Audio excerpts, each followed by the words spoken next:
जिस पर आज हम बिग बुलेटिन में चर्चा करेंगे। इस मुद्दे पर हमारे साथ बात करने के लिए दो खास मेहमान जुड़ रहे हैं। श्री सीबी पांडे साहब हैं आप हमारे साथ, आप जाने माने विधि विशेषज्ञ हैं। अमीर हैदर साहब जुड़ रहे हैं, आप वरिष्ठ कांग्रेसी नेता हैं। आप दोनों का स्वागत है। आप दोनों से इस मुद्दे पर एक एक करके बातचीत करेंगे। तो माननीय सांसद साहब को सांसदों की शरारत, पद पर रिश्तों की चढ़ी हरारत, भैया भौजी बने निजी सहायक, अपनों को ही कर दिया मालामाल, पद बना रिश्तों का मायाजाल, सांसदों के घरेलू पिए। तो माननीय सांसद साहब को जनता ने चुनकर भेजा।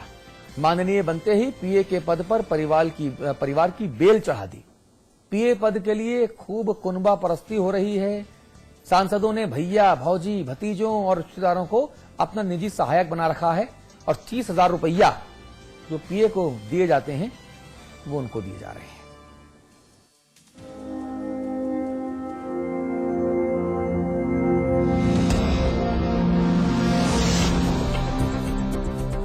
पारिवारिक प्रेम का असर नेतागिरी में अक्सर दिख ही जाता है। रिश्तों के रस की मिठास का अंदाजा इस बात से लगाया जा सकता है कि 34 सांसदों के पीए उनकी ही पत्नी, भैया, भौजी, लाडली बेटी या आंखों के तारे हैं। सरकारी धन बेवजह कहीं और क्यों जाए? सवाल 30,000 की गांधी की गड्डी का जो है। प्रदेश को परिवारवाद की पीड़ा एक पार्टी नहीं दे रही है, इसमें सबका अपना अपना योगदान है। मैडम माया की बहुजन समाज पार्टी से घोसी के सांसद दारा सिंह चौहान के पीए उन्हीं के भतीजे हैं, जबकि देवरिया के सांसद गोरख प्रसाद जायसवाल के पीए उनके पोते हैं। संभल से बुजुर्ग बीएसपी सांसद शफीकुर रहमान बर्ग के बेटे और भतीजे ही उनके पीए का काम संभाल रहे हैं। बीएसपी के राज्यसभा सांसद एसपी सिंह बघेल की पीए उनकी पत्नी है, जबकि राज्यसभा सांसद नरेंद्र कश्यप के पीए उनके ही बेटे हैं। लेकिन सपा को फिलहाल ये परंपरा रास नहीं आ रही। हालांकि समाजवादी पार्टी के कई बड़े नाम भी इस फेहरिस्त में शामिल हैं। तो मानते हैं कि सांसद और विधायकों को पहले तो पीआरओ को ही रखना नहीं चाहिए, क्योंकि पीआरओ खुद ही इतने सक्षम होने चाहिए, खुद ही क्षेत्र में रहते हैं, खुद ही सीधी सीधी जनता बात करे, सीधे किसी के माध्यम से बात नहीं करे, सीधे मिले। समाजवादी पार्टी से बृजभूषण शरण सिंह के पीए उनके दो बेटे हैं, जबकि कौशाम्बी के सांसद शैलेंद्र कुमार के पीए उन्हीं की बेटी हैं। एसपी के इलाहाबाद के सांसद रेवती रमन के पीए उनकी बेटी और उनकी भतीजी है। मिर्जापुर से सांसद बाल कुमार पटेल का पीए उन्हीं का बेटा है, जबकि बांदा के सांसद आरके सिंह पटेल का बेटा भी उनका पीए है। समाजवादी पार्टी के राज्यसभा सांसद मोहन सिंह की पीए उनकी बेटी हैं। तो सपा से ही राज्यसभा सांसद नरेश अग्रवाल के पीए उन्हीं के भतीजे हैं। हम किसी पद पर पहुंचते हैं और उस पद पर सहायक के रूप में राजकोष से वेतन मिलता है, तो उसमें तो पहला अधिकार बनता है हमारे सहयोगी कार्यकर्ता का। ऐसा कार्यकर्ता जो हमारे सचिवालय को ठीक से संभाल सकता हो, उसमें प्रोफेशनल गुण भी हो और जनसंपर्क की क्षमता भी हो। बीजेपी बेशक इसे गलत परंपरा की शुरुआत बता रही हो, लेकिन खुद उनकी पार्टी के भी कई नाम इस लिस्ट में हैं। भारतीय जनता पार्टी के बांसगांव से सांसद कमलेश पासवान की पीए उन्हीं की पत्नी है, जबकि आगरा से सांसद रामशंकर की पीए भी उन्हीं की पत्नी है। बीजेपी के वरिष्ठ नेता और राज्यसभा सांसद मुख्तार अब्बास नकवी के पीए उनके खुद के भाई हैं, तो कुसुम राय की पीए उनकी बेटी हैं। अब कांग्रेस की भी सुन लीजिए। नियम के विरुद्ध है, क्योंकि जहां तक मैं जानती हूं कोई भी मंत्री या कोई भी व्यक्ति अपने परिवार को अपने पद का लाभ नहीं दे सकता, और अगर इस तरह की बात है तो ऐसे लोगों को चिन्हित किया जाना चाहिए। रीता बहुगुणा जोशी को भी ये नियमों के खिलाफ लगता है, लेकिन उनके सांसदों की लिस्ट पर भी एक नजर डाल लीजिए। श्रावस्ती के सांसद विनय कुमार पांडे के पीए उनके भतीजा और भतीजी हैं, जबकि अकबरपुर के सांसद राजा रामपाल के पीए उनके भतीजे हैं। इधर लोकदल से हाथरस की सांसद सारिका सिंह बघेल के पीए उनके खुद के भतीजे हैं। सूचना के अधिकार के तहत ये सूची हमें मिली है। लिस्ट को और भी सियासी दिग्गज मजबूती दे रहे हैं। मामला निजी सहायक यानी कि पर्सनल असिस्टेंट रखने का है, तो सहायक निजी लोग हों, तभी निजी शब्द से न्याय हो पाता है। तो भैया भौजी और भतीजों से ज्यादा निजी और कौन हो सकता है। अमितेश श्रीवास्तव, लखनऊ, समाचार प्लस। और एक बात मैं बता दूं कि जो निजी सहायक हैं, पीए जो रखे जाते हैं, अगर ये अपने रिश्तेदार भी हैं तो ये कानूनी तौर पे गलत नहीं है, ये गैर कानूनी नहीं है, लेकिन ये थोड़ा नैतिकता के लिहाज से थोड़ा सा बड़ा अपच जैसी स्थिति हो जाती है। जैसा कि हृदय नारायण दीक्षित साहब कह रहे थे कि चूंकि ये जो भुगतान है ना, ये राज्यसभा या लोकसभा का सचिवालय करता है, यानी ये टैक्स पेयर का पैसा है, और ये कोशिश की जानी चाहिए कि इसमें एक आम जनमानस, एक आम कार्यकर्ता जो परिवार से अलहदा हो, अगर वो लाभान्वित हो, उसका परिवार पले पोसे आगे बढ़े, तो वैसा करना चाहिए। क्योंकि आप सांसद हैं, आपके पास तो अचानक से संपत्ति आना शुरू हो जाती है, आपके परिवार के जो तमाम दूर दराज के जो रिश्तेदार हैं वो भी लाभान्वित होना शुरू हो जाते हैं। तो ये जो 30,000 रुपए का जो तनख्वाह है, वेतन है, ये उन लोगों को मिलना चाहिए जो आपके परिवार के अलावा हो। ये समाचार प्लस का संपादकीय पक्ष शुरू से है। इस मुद्दे पर बात करेंगे। सी पांडे साहब, जो मैं कह रहा हूं क्या सही कह रहा हूं नैतिकता के आधार पर? ये नैतिकता के आधार पे तो ये गलत है ही है। उसके साथ नैतिकता से भी ज्यादा महत्वपूर्ण बात ये है कि ये समझने की बात ये है कि ये पीए की सुविधा सांसदों को दी क्यों गई है। पीए की सुविधा सांसदों को इसलिए दी गई है कि उन्हें क्षेत्र में बहुत सारे काम करने होते हैं, बहुत सारी चिट्ठियां लिखनी होती हैं, बहुत सारे उनके प्रोग्राम बनाने होते हैं, और बहुत सारे ऐसे कार्यक्रम होते हैं जो कि सांसद खुद नहीं कर सकते। तो जब सांसद चूंकि वो काम खुद नहीं कर सकते, उनके पास इतना ज्यादा काम रहता है, जैसे सांसद दौरे पे हैं तो दिल्ली में उनका कार्य कौन देखेगा, सांसद दिल्ली में है तो क्षेत्र में उनका कौन सा काम कौन देखेगा, या और बहुत सारे रिप्रेजेंटेशन होते हैं, बहुत से डेलीगेशन उनसे मिलने आते हैं, तो सारे काम के लिए उनको दिया गया है। ऐसी व्यवस्था इंग्लैंड में और अमेरिका में सांसदों को मिला है, लेकिन वहां ये सुविधा इसलिए दी गई है कि वो बहुत सारी चिट्ठियों का काम उनका एक बता सचिवालय चलता है। हमारे यहाँ सचिवालय के तो एमपी के मैं देखता नहीं कहीं इनका सचिवालय चल रहा है, घर में ही अपना 2-4 चिट्ठियां इधर उधर करते रहते हैं। तो सचिवालय की व्यवस्था के लिए इनको ये सुविधा दी गई है। तो जब सचिवालय की व्यवस्था पहले से अगर एमपी साहब के लड़के लड़की इतने काबिल हैं तो उन्हें तो पीए लेना ही नहीं चाहिए, क्योंकि उनके लड़के और लड़की, उनकी बहू उनकी मदद कर रहे हैं। तो इसका मतलब कि उनको पीए की जरूरत ही नहीं है। पीए की जरूरत इसलिए पड़ी कि उनके लड़के लड़की या बहू या उनके रिश्तेदार उनकी मदद नहीं कर रहे हैं, इसलिए उनकी जरूरत पड़ रही है कि उनको एक असिस्टेंस दिया जाए, उनको एक क्षेत्र के काम के लिए अपनी ड्यूटी डिस्चार्ज करने के लिए असिस्टेंस दिया जाए।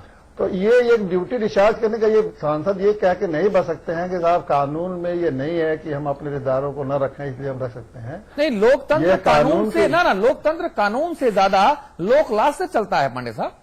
नहीं, मैं उससे भी आ रहा हूँ। ये कानूनन भी है, लोकलाज का सवाल ये कानूनन भी है। कानून है कि ये देखना है कि जिन लोगों को आपने पीए रखा है वो वास्तव में पीए का जो कार्य है असिस्टेंस दे रहे हैं कि नहीं दे रहे हैं। अगर आपका लड़का या लड़की या भतीजे आपको असिस्टेंस नहीं दे रहे हैं तो इसका मतलब वो नियुक्ति जो आपने किया है वो एक फर्जी नियुक्ति किया है और पब्लिक फंड का मिसएप्रोप्रिएशन कर रहे हैं।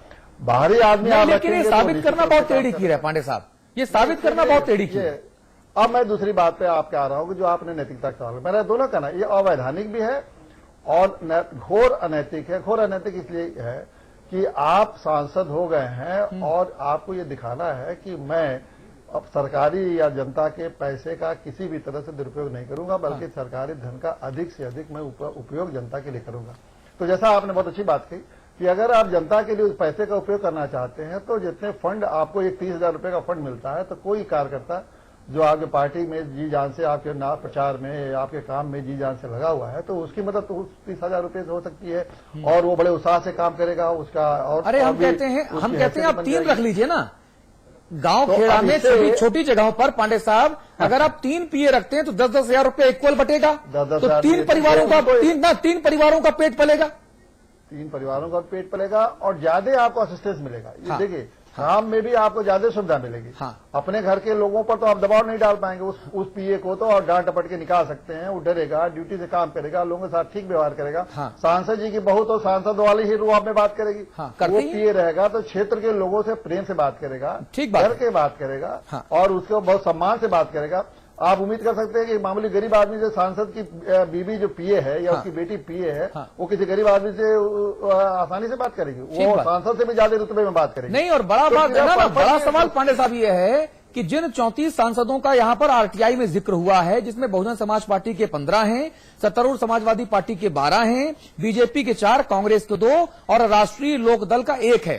इन 34 की अलहदा जो सांसद हैं, उनमें से 90% के बारे में ये एक आम धारणा है कि सांसद जी खुद तो मिलते नहीं, और जब उनके जो पीए हैं वही उनके परिवार के होंगे तो वो भी नहीं मिलेंगे। एक आम जनता, एक आम व्यक्ति हो, एक परचून की दुकान करने वाला, उसका लड़का अगर आपका पीए है, एक हेडमास्टर का लड़का आपका पीए है, एक सरकारी बाबू का बेटा आपका पीए है, तो वो आम लोगों को अवेलेबल होगा। लेकिन अगर आप सांसद हैं, आपकी पत्नी, आपका बेटा, आपकी बेटी, आपका भतीजा, आपकी भतीजी, उनका तो एक अपना अलग जलवा रहता है, वो लोगों से मिलेंगे नहीं। वो एमपी साहब से ज्यादा रुतबा रहता है। हाँ। और वो तो ऐसे व्यवहार करेंगे उनसे, उनके साथ, जनता के साथ, हाँ। कि जैसे वो उनके नौकर चाकर हों। तो ये अपने आप में इन लोगों ने, मेरे बार बार मैं इसलिए आपको दोहरा रहा हूं इसी बात को, हाँ। कि एक तरह से ये सरकारी धन का जो उद्देश्य है, जिस तरह से जिसके लिए खर्च किया जा रहा है, जनता का पैसा है, कंसोलिडेटेड फंड ऑफ इंडिया से ये पैसा चार्ज है, वहां से इनको मिलता है, उस पैसे का इस तरह आप दुरुपयोग सांसद करेंगे तो मैं समझता हूं ऐसे सांसदों के खिलाफ क्रिमिनल केस भी चलना चाहिए। इनसे पीए का और सारे पैसे की रिकवरी, जितना पैसा इन लोगों ने, ठीक बात है अमीर हैदर साहब, जो बातें पांडे साहब कह रहे हैं ये बातें बहुत महत्वपूर्ण हैं। लोकतंत्र लोकलाज से चलता है। मुझे पता है कि आजकल जो खद्दर पहने अधिकांशतः जो लोग हैं, उन्होंने लोकलाज को बहा दिया है। जी। कैसे बहाया वो ये जानते हैं। लोकलाज को बहा दिया है, लोकलाज का तिरस्कार कर दिया है, यहां तक ठीक है, लेकिन अब इसमें भी घपलेबाजी। अग्रवाल साहब जी, लोक राज जो है मेरे हिसाब से लोगों का पर्सनल बन के रह गया है। हाँ। किस तरह से वो पर्सनल अपने लगाते हैं। बहुत से ऐसे वो जैसे निधि है, निधि में ऐसे देते हैं जो अक्लमंद लोग हैं। बहुत से लोग डायरेक्ट दे देते हैं तो, लेकिन कुछ लोग अक्लमंद है कि तुम अपने चहिते को दे दो, हम अपने चहितों को दे दें। इस तरह भी निधि का बंटवारा हो रहा है। तो ये निजी मामला जो है, ये जो अगर घर वाले हैं तो बाहर नहीं जा सकता। हाँ। इसलिए भी रखा जाता है। मैं समझता हूं ये लोकतंत्र के साथ खिलवाड़ है। इसलिए कि जैसा कि आपने कहा अग्रवाल साहब, मैं एग्री करता हूं कि समाज सेवी ऐसे भी हैं जो बेचारे घर नहीं चल पा रहे हैं। अगर जैसे कि 30,000 मिलता है, 3 लोग दगा दिए जाए तो 3 परिवार चलेंगे। दूसरी बात ये होगी कि अलग अलग एक चीज में, हर चीज में एक्सपर्ट नहीं सकता। 3 लोग अलग अलग चीजों पे एक्सपर्ट हो सकते हैं। हाँ। उनको लगा दिया जाए तो जनता को फायदा होगा। हाँ। अब एक परंपरा खत्म हो गई, किसी का खत का जवाब नहीं देते। एक होगा घर वाला कोई जवाब आप नहीं देगा, लेकिन अगर 3 होंगे तो 3 तरफ अलग अलग जवाब भी उनको मिलेंगे, जनता भी सेटिस्फाई होगी। लेकिन मेरे हिसाब से जब नैतिक मूल्यों का पतन हो रहा है तो इसका भी पतन हो रहा है। और इसमें सबसे बड़ी बात यह है कि निधि जो है, ज्यादातर लोगों ने, बहुत से लोगों ने अपने कॉलेजों में, अपनी संस्थाओं में, अपने भाई भतीजेवाद में लगाई है। ऐसे लोग हैं जो बहुत समझदार हैं, उन्होंने अलग अलग तरीका अपनाए। कांग्रेस के भी 2 लोग हैं, श्रावस्ती से विनय कुमार पांडे हैं और अकबरपुर से राजाराम पाल हैं। मैं किसी को सपोर्ट नहीं कर रहा हूं। जो सही बात है वो सही बात है, चाहे पांडे जी हो चाहे कोई भी हो। जो गलत है वो गलत है। गलत ये नहीं जो हमारे लिए गलत है दूसरे के सही हो सकता है। हाँ। अगर दूसरे के लिए गलत है तो हमारे लिए भी गलत है, जो गलत है। इसलिए जो ये अपना रहे हैं ये तरीका अच्छा नहीं है। ठीक है। और हमने जैसा कि कहा कि बहुत से लोग ये करते हैं कि हमारे चहिते को उन्होंने निधि दे दिया। हाँ। हमने उसके चहिते को निधि दे दिया, यानी घुमा के फायदा हमारे नातेदार को हो गया। ये तरीका गलत है, इसको समाप्त आप हमारे मैनेजिंग एडिटर हैं। अमिताभ जी, परसों में एक सांसद जी के पास बैठा हुआ था। किस पार्टी के हैं और कहां से ये नहीं बताऊंगा, क्योंकि ये थोड़ा मेरी व्यक्तिगत मजबूरी भी है, पेशागत मजबूरी भी है। रात के 11:30 बजे का वक्त था, ऑफिस से मैं सीधा उन्हीं के पास गया। उनके पास मोबाइल फोन पे, लैंडलाइन फोन पे कम से कम 20 फोन कॉल आए। वो नंबर देखते फोन काट देते, नंबर देखते फोन काट देते। हल्की सी लेके भी रखी थी उन्होंने, तो उसका भी सुरूर था। अरे मैंने बोला भैया फोन उठा लो, कोई व्यक्ति होगा जो आपकी मदद चाहता होगा। अरे बोले छोड़ो यार, चाट लेते हैं, दिमाग चाट लेते हैं। ये उन सांसद महोदय का शब्द था। एक राष्ट्रीय स्तर के नेता भी हैं वो, एक पार्टी के। ये उनका तर्जुमा था। गजब आपकी संवेदनशीलता है, गजब जवाबदेही है आपकी। अमिताभ जी, मैं तो बड़ा आश्चर्यचकित हुआ कि ये व्यक्ति कैमरों के सामने लकदक नींबू काट कलफ वाला कुर्ता पहनकर कैसा नजर आता है और अपने ड्राइंग रूम में कैसा नजर आ रहा है। क्या संवेदनशीलता है। ये वो व्यक्ति है जो प्रेस कॉन्फ्रेंस में देश और प्रदेश के विकास का दम भरता है और यहां पे बोल रहा है इधर यार छोड़ो ना, दिमाग खा जाते हैं, चाटते हैं। गजब अप्रोच है। देखिए, लोहिया ने एक बार कहा था कि मेरा जो समर्थक वर्ग है, मेरे जो कार्यकर्ता हैं, वही मेरा परिवार है। उनसे किसी ने पूछा कि भाई घर परिवार की चिंता नहीं करते, तो उनका ये तो मेरा परिवार है। पूरा देश मेरा परिवार है। जवाहरलाल जी के साथ इंदिरा गांधी